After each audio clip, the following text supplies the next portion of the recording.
નમસ્કાર નમસ્કાર નમસ્કાર મારા વાલા વિદ્યાર્થી ભાઈ બહેનો, હું કનુભાઈ ગુરુજી મહર્ષિ ક્લાસીસ યુટ્યુબ ચેનલ અંદર આપનું હાર્દિક સ્વાગત કરું છું. મારી ચેનલ ઉપર તમે નવા હોય તો લાઈક શેર અને સબસ્ક્રાઇબ કરી દેજો. હવે આપણે આ પ્રકરણની અંદર ભાગ 1 ની અંદર અને ભાગ 2 ની અંદર પ્રાકૃતિક સંખ્યાઓ, પૂર્ણ સંખ્યાઓ, પૂર્ણાંક સંખ્યાઓ, સમય સંખ્યાઓ, અસમય સંખ્યાઓ, વાસ્તવિક સંખ્યાઓ, યુગ્મ સંખ્યાઓ, અયુગ્મ સંખ્યાઓ, અવિભાજ્ય સંખ્યાઓ આટલા સુધી શીખી ગયા છીએ. અને હવે આગળ જુઓ વિભાજ્ય સંખ્યાઓ.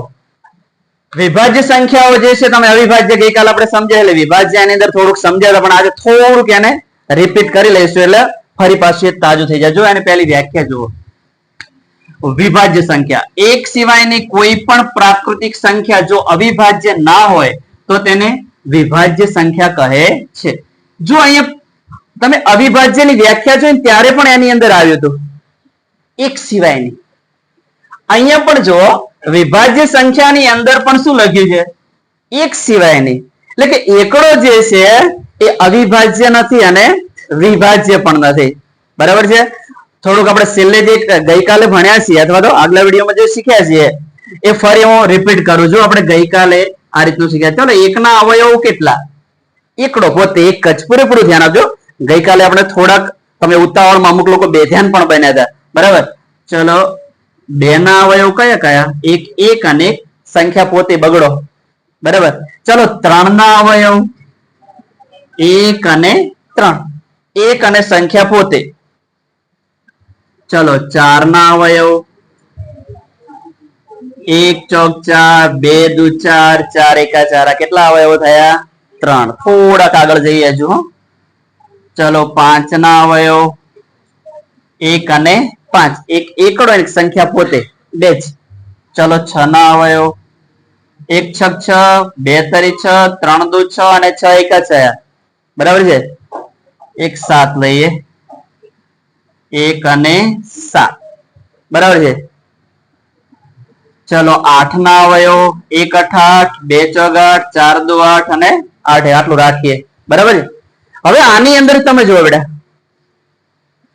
જેના ફક્ત બે જ અવયવો છે, બે થી ઓછા પણ નહીં અને બે થી વધારે પણ નહીં, તો આવા ફક્ત જેના બે જ અવયવો છે ને એ બધી શું છે? અવિભાજ્ય સંખ્યાઓ. જો બે ના ફક્ત બે જ અવયવો એક અને બે, ત્રણ ના ફક્ત બે જ અવયવો એક અને ત્રણ, અહીંયા પાંચ ના ફક્ત બે જ અવયવો એક અને પાંચ, સાત ના ફક્ત બે જ અવયવો એક અને સાત. બરાબર છે? તો જેના ફક્ત બે જ અવયવો છે એને અવિભાજ્ય સંખ્યા કહેવામાં આવે છે. ખ્યાલ આવી ગયો? ગઈકાલ આપણે છેલ્લે આ અવિભાજ્ય સંખ્યા વિશે સમજાવ્યા. ખાસ યાદ રાખજો મગજમાં. સંભાવના ચેપ્ટર ની અંદર આના આધારે દાખલા પૂછાતા હોય છે. આપણું છેલ્લું ચેપ્ટર 14મું જે છે એની અંદર. હવે કેટલાક લોકોને અવિભાજ્ય સંખ્યા અને વિભાજ્ય સંખ્યાની જ ખબર હોતી નથી. બરાબર છે? એટલે ખાસ અત્યારથી આ મગજમાં ફિટ કરી દેજો. જેના માત્ર ને માત્ર બે જ અવયવો હોય, બે થી ઓછા પણ નહીં અને બે થી વધારે પણ નહીં, એવી જે સંખ્યાઓ છે એને અવિભાજ્ય સંખ્યાઓ કહેવામાં આવે છે. હવે જેના બે થી વધારે અવયવો છે એને શું કહેવામાં આવે છે? વિભાજ્ય. એની અંદર પણ એકડા સિવાયની સંખ્યાઓ જ આવશે. બરાબર? જો જેના બે થી વધારે અવયવો કોણ છે? જો ચાર ના બે થી વધારે છે, એક બે ત્રણ અવયવો છે, ચાર ને વિભાજ્ય કહેવાય. છ ના જો એક બે ત્રણ ને ચાર અવયવો છે, બે થી વધારે છે, વિભાજ્ય સંખ્યા કહેવાય. આઠ ના અવયવ એક બે ત્રણ ને ચાર છે. બરાબર છે? તો જેના બે થી વધારે અવયવો હોય એને શું કહેવામાં આવે છે? વિભાજ્ય સંખ્યા કહેવામાં આવે છે. બરાબર છે? વિભાજ્ય સંખ્યાઓના સમૂહને કેપિટલ સી વડે દર્શાવાય છે. તેથી સી બરાબર છગડીયા કૌંસમાં 4 6 8 9 10 12 14. બરાબર? અહીંયા સૌથી નાની વિભાજ્ય સંખ્યા કેટલી આવશે? 4. ચલો સૌથી નાની અવિભાજ્ય સંખ્યા કઈ? બેટા એક મિનિટ પહેલા હાથ ઊંચો કરજો. મને ખ્યાલ આવે કેટલા જણના મગજમાં ઉતર્યું છે. ગઈકાલે જ ભણ્યા છીએ આપણે. બરાબર? સૌથી હાથ ફક્ત ઊંચો કર્યો, ડાયરેક્ટ જવાબ ના આપતા કોઈ. મને ખ્યાલ આવે કે કેટલા અહીંયા હાજર હોય છે માનસિક રીતે. બરાબર છે? સૌથી નાની અવિભાજ્ય સંખ્યા કઈ? આસ્થા 2. ચલો સૌથી નાની બેકી અવિભાજ્ય સંખ્યા કઈ? તો પણ 2000. બેટા યાદ રાખજો 2 એવો છે જે સૌથી નાની અવિભાજ્ય સંખ્યા છે અને સૌથી નાની અવિભાજ્ય સંખ્યા જે બેકી પણ છે. બાકીની જે અવિભાજ્ય સંખ્યાઓ છે ને બેટા બધી જ એકી અવિભાજ્ય સંખ્યાઓ છે. ચલો સૌથી નાની એકી અવિભાજ્ય સંખ્યા કઈ? એકી શબ્દ વાપર્યો છે. અયુગ્મ અવિભાજ્ય સંખ્યા કઈ બેટા? અક્ષય 3. બરાબર. તો ખાસ આ યાદ રાખજો, 2 એ નાનામાં નાની અવિભાજ્ય સંખ્યા છે જે બેકી છે. સૌથી નાનામાં નાની એકી અવિભાજ્ય સંખ્યા શું છે? 3 છે. બરાબર છે. 3, 5, 7, 11 આ રીતના બધી જ એકી અવિભાજ્ય સંખ્યાઓ છે. બરાબર. સૌથી નાની બેકી વિભાજ્ય સંખ્યા કે તો શું આવશે? 4 આવશે. ચલો બીજો એક નાનકડો પ્રશ્ન આ સમજો કરજો. 1 થી 100 સુધીમાં કેટલી અવિભાજ્ય સંખ્યાઓ આવેલી છે? યુવરાજ 1 મિનિટ બેટા. સ્વરા 25 બેટા. એટલે 25 યાદ રાખજો. ગઈકાલે મેં તમને કીધું તો કે આ આંકડો યાદ રાખજો, ભૂલતા નહીં. આપણા માટે અગત્યનો છે. 1 થી 100 સુધીની અંદર અવિભાજ્ય સંખ્યાઓની વાત કરો તો 25 અવિભાજ્ય સંખ્યાઓ લે. કેટલી? 25. અને 1 થી 100 સુધીમાં તમને વિભાજ્ય સંખ્યાઓ કીધી હોય તો 74. યાદ રાખજો. 100 માંથી 25 કાઢો તો 75 વધ્યા. અને 75 ની અંદર થી એકડો આપણે ગણવાનો નથી, કારણ કે એક જે છે એ અવિભાજ્ય નથી અને વિભાજ્ય નથી.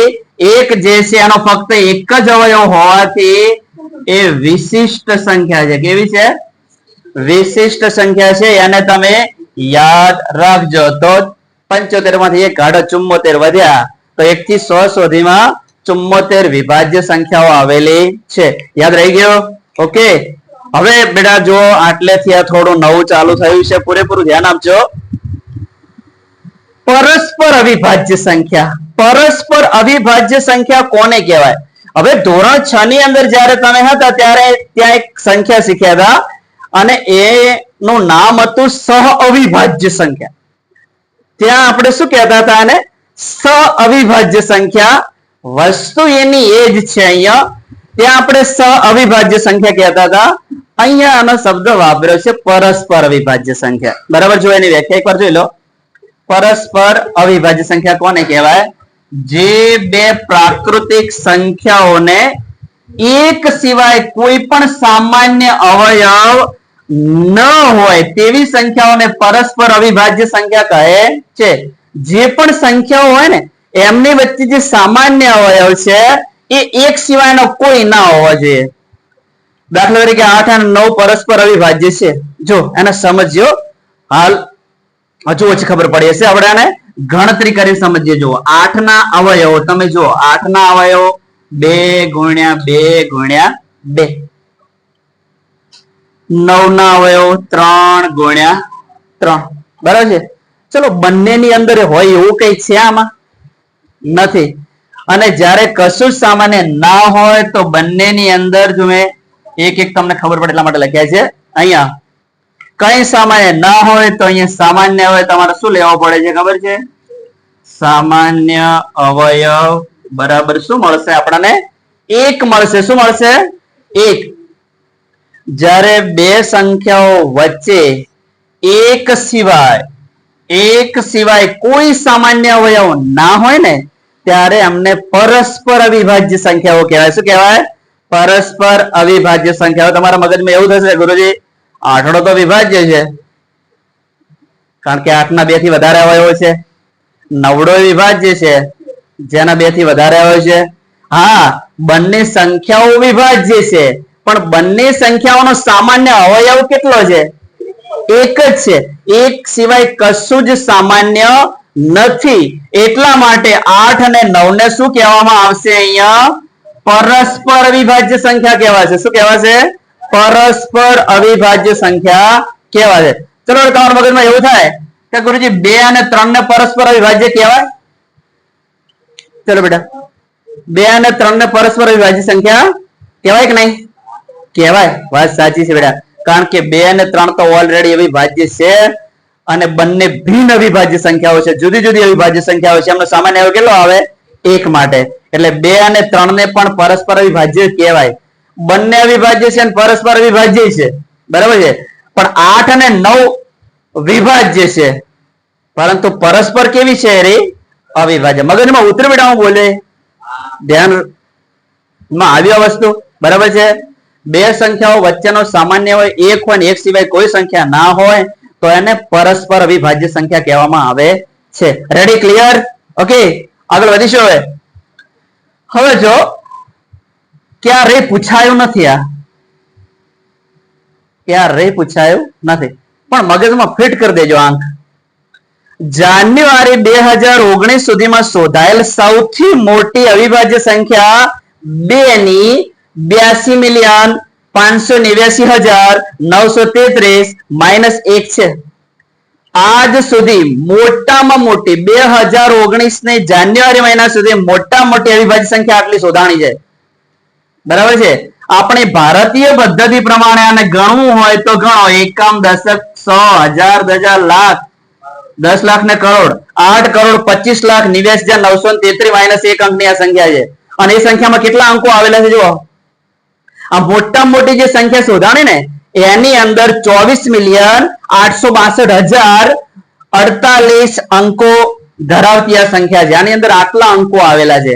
ભારતીય પદ્ધતિ પ્રમાણે આને જોવું હોય તો એકમ દશક 100,000 10,000 લાખ 10 લાખ અને કરોડ સંખ્યાની અંદર આટલા અંકો આવેલા છે. તમે ચોપડામાં લખવા બેસો ને તો પેજમાં સમાવી મુશ્કેલ પડે. 2,48,62,048 અંકોની સંખ્યા ખાલી બનેલી છે. તો સૌથી નાનામાં નાની અવિભાજ્ય સંખ્યા તો આપણને ખબર છે કેટલી છે 2 છે. અને સૌથી મોટા મોટી સંખ્યા આટલા અંકોની બનેલી છે. અને સંખ્યા કઈ છે આ રીત છે. આ જે સંખ્યા છે ને મોટા મોટી અવિભાજ્ય સંખ્યા આજ સુધીમાં શોધાય. હજુ શોધ ચાલુ છે. હજુ આગળ મોટા મોટી હજુ જે અવિભાજ્ય છે એ સંખ્યા શોધવાની ક્રિયા ચાલુ છે બેટા. હવે જો પ્રમેય 1.1 અહીંયા સાબિતી આપણે આપવાની નથી બરાબર છે. હવે પ્રમેય 1.1 તમને સમજાવો ને પહેલા તમને નીચલા ધોરણની અંદર આવતો તો ક્રમનો નિયમ યાદ છે તમને? એ ક્રમના નિયમને યાદ કરો. ચલો બેટા 4 ગુણ્યા 3 કરીએ કેટલા આવે 4 તારી. ચલો આનો ક્રમ બદલી દઈએ. 3 ગુણ્યા 4 કરીએ તો શું કેટલા આવશે 12 ના 12. તમે શું કર્યો ફક્ત ક્રમ બદલી દો. શું બદલ્યો ક્રમ બદલ્યો. જો કે અહીંયા 4 માં વિભાજ્ય સંખ્યા લેજે. આની અંદર ફક્ત અવિભાજ્ય સંખ્યાઓ લેવાની છે બરાબર. તો અવયવોનો ક્રમ બદલવાથી એના જવાબમાં કોઈ ફરક પડતો નથી. અને એને શું કહેવામાં આવે છે અંકગણિતનો મૂળભૂત પ્રમેય. ખ્યાલ આવ્યો મગજમાં ઉતર્યું છે?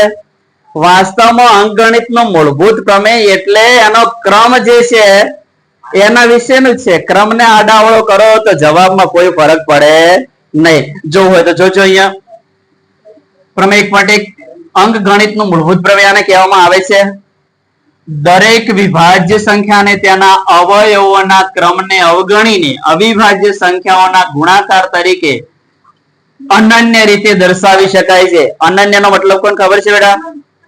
અનન્યનો મતલબ એક અને માત્ર એક જ બરાબર. એક અને માત્ર એક જ. અહીંયા જો 7,429 છે એના અવિભાજ્ય હોય 3 છે 17 19 23. યાદ રાખી લેજો બેટા સ્વાધ્યાયમાં દાખલો છે 17 ગુણ્યા 19 ગુણ્યા 23. અથવા એનો ક્રમ બદલો. જો અહીંયા 23 છેલ્લે હતા પહેલા લઈ ગયા. જવાબમાં કઈ ફરક પડશે? જવાબ 7,429 જ આવે. 13 ગુણ્યા 17 ગુણ્યા હજુ જો ત્રીજી રીતે લખ્યું છે ફરી ક્રમ બદલે 19 ને પહેલા લઈ ગયા 7,429 બરાબર 19 ગુણ્યા 23 ગુણ્યા 17 બરાબર છે. તો આ રીતે તમે અવિભાજ્ય જે સંખ્યાઓ છે અવિભાજ્ય જે અવયવો છે એને કોઈ પણ ક્રમમાં લખી શકો છો. આને અંકગણિતનો મૂળભૂત પ્રમેય કહેવામાં આવે છે. આ 3 છે આમાંથી કોઈ પણ એક રીતે હોય.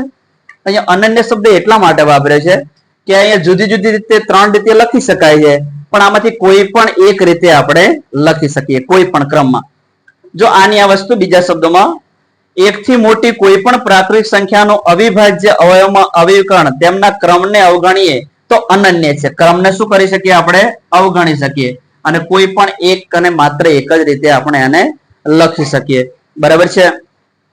તો આ રીતે અહીંયા પ્રમેય 1.1 અંકગણિતનું મૂળભૂત પ્રમેય છે. ક્રમના નિયમ પ્રમાણે જ છે એ રીતનું જ તમારે યાદ રાખવાનું છે. બરાબર છે. હવે જો બેટા આગળ થોડોક વધીએ પહેલા, હવે પછીનો જે આપણો ટોપિક છે ને ગુસા અ અને લસા અ વિશે લેવાનો છે. બરાબર છે.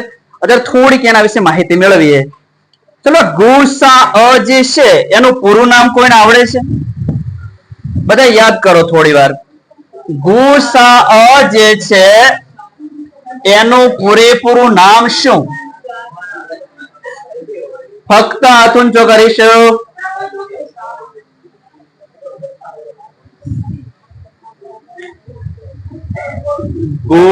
ગુસા અ બેટા વ્યવસ્થિત આવજો કરો.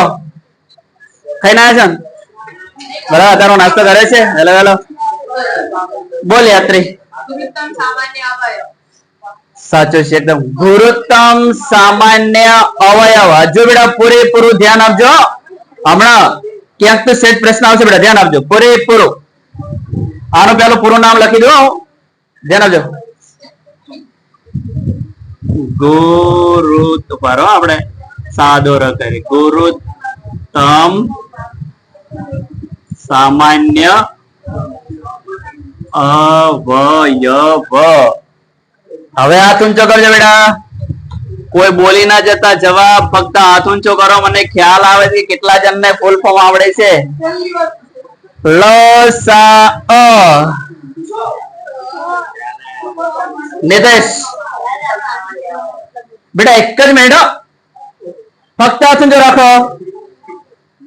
કિરણ, જય બેટા એક મિનિટ. રાઈટ. લઘુત્તમ સામાન્ય અવયવી. બેટા જો તમને, જો આપણે સખાતોમાં ભણીને આવ્યા છીએ, તમે કેટલો જબરજસ્ત બાષ્પીભવન છે. લઘુત્તમ સ્લીપ મારી ગઈ હો. લઘુત્તમ સામાન્ય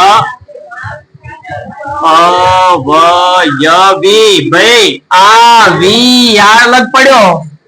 આ વ તો અહીંયા શું આવ્યો? વે આવ્યો. આટલો ફરક છે અહીંયા. બરાબર છે.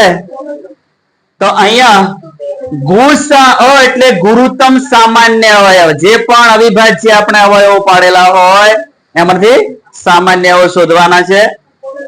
લસા અ લઘુત્તમ સામાન્ય અવયવી. જે પણ અવયવી મેળવેલા હોય, ગુણક જેને કહીએ છીએ. બરાબર છે. તો એને કહેવામાં આવે છે એમાંથી સામાન્ય અવયવી આપણે શોધવાના છે. બરાબર છે.